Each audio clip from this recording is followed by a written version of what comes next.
le relais. Bonsoir, faut-il parler d'un scandale ou pas? L'armée française vient de s'équiper d'un logiciel coûteux qui était censé, ce logiciel, améliorer le déploiement opérationnel. On va parler avec vous qui avez suivi toute cette enquête et qui nous révélait ces informations, Mathieu Frachon. Alors qu'en est-il déjà exactement? Et avec nous, il y a un invité qui va devoir s'expliquer.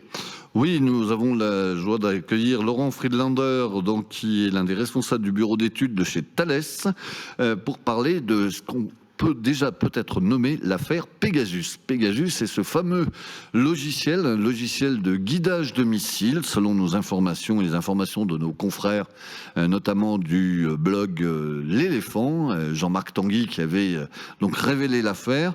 Un logiciel qui s'avère extrêmement coûteux et selon les mots de notre collègue, notre confrère, un logiciel qui serait un véritable gouffre financier dont la société n'arrive pas à se dépaître. Alors c'est vrai, gouffre financier ou pas, à votre avis? Alors écoutez, comme tout développement de logiciel, on a élaboré un cahier des charges au départ. C'est vrai que nous avons un budget qui est assez important.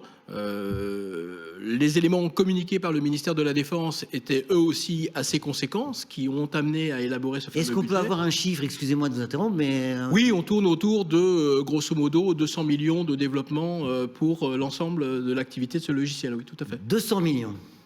200 millions, ce n'est pas une somme faramineuse pour ce type de développement, je tiens à le rappeler. Rappelons que la France avait été pointée du doigt, notamment par la défense nationale avait été pointée du doigt pour un retard justement, si j'ose dire, à l'allumage en matière d'équipement de ce type de logiciel. Donc il apparaît tout à fait logique justement de le développer. Mais ma question, moi, va être...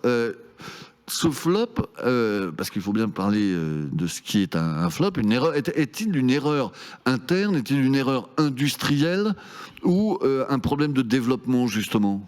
Alors je pense que aujourd'hui, au vu des éléments et des pré-éléments que nous avons commencé à voir par le biais de cette étude, il apparaît que ces erreurs sont multiples.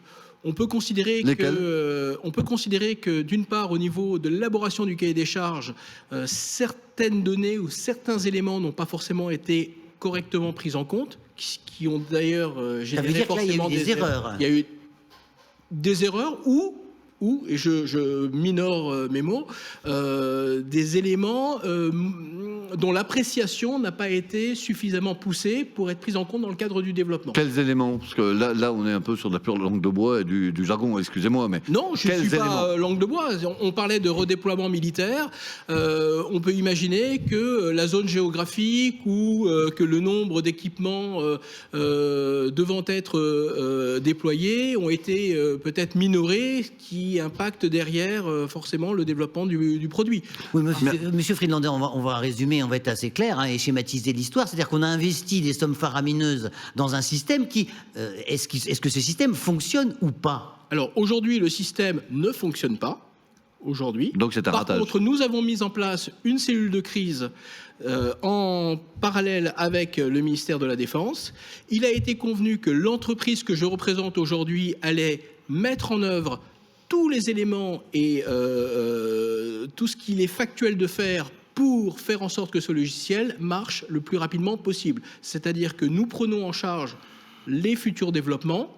Il n'est pas question que le ministère de la Défense rajoute au pot des éléments qui ont été mal perçus par nos équipes, et dans l'objectif d'avoir un logiciel qui soit mis en place rapidement. Est-ce qu'on peut dire qu'il y a eu de la friture là sur ce que vous venez de dire? Il y a eu un peu une sorte de friture sur la ligne entre le ministère de la Défense et Thales? C'est ce que vous Alors c'est pas ce que j'appellerais de la friture, mais comme dans tout déploiement de nouvelles technologies, nouveaux logiciels ou nouveaux matériels, il y a forcément par moment des crises qui apparaissent, petites ou grandes, avec effectivement des points à résolver. Donc vous diriez qu'il y a eu des tensions entre la Défense et Thales, des tensions. Écoutez, je ne connais pas de tensions, je ne connais pas de dossiers en développement au sein desquels il n'y aurait pas à un moment donné des tensions, qu'elles soient financières, qu'elles soient professionnelles ou qu'elles soient de l'ordre du développement.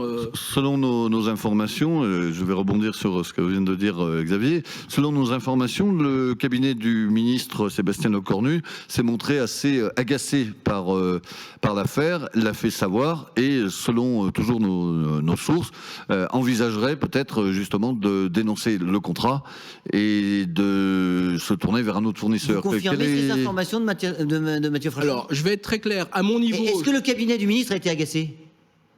Alors, je pense qu'il a été agacé par le retard pris par le déploiement de ce logiciel. Par contre, nous lui avons assuré, en tout cas par le biais de ma direction générale, nous lui avions assuré que nous mettions tout en œuvre pour, relancer le processus de développement et faire en sorte que ce logiciel soit opérationnel le plus rapidement possible.